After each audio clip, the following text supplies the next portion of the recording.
Hi everyone, in this video I will be showing you how to restrict chat in Messenger. So the very first thing you should do here is you have to open your Messenger application.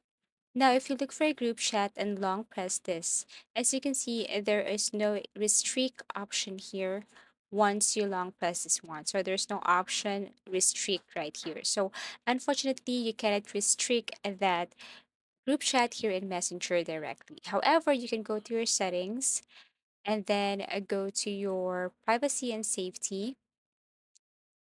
And then after that, you have to look for a restrict option here or restricted accounts. And then you can add people here within that group chat. Okay, so if you have restricted these people individually, then they have this limit access to your Facebook. Now, here's the thing. There is also this other method. You cannot restrict a group chat, but at least you can ignore it.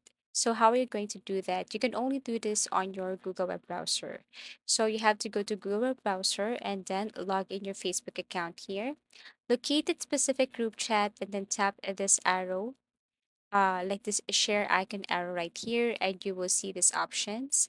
Choose an action, mark as in read, delete selected, move to done, ignore messages, and so on. So you can tap this ignore messages. And when you go back to your message or your conversation here on your messenger, you cannot see that group chat anymore. And that's how you simply ignore it. But when it comes to restriction, you can restrict these people individually and you cannot restrict them on this group chat. So if you have found this video helpful or if you want to suggest something, please do comment down below and please do like and subscribe to our channel. See you again in our next video tutorials.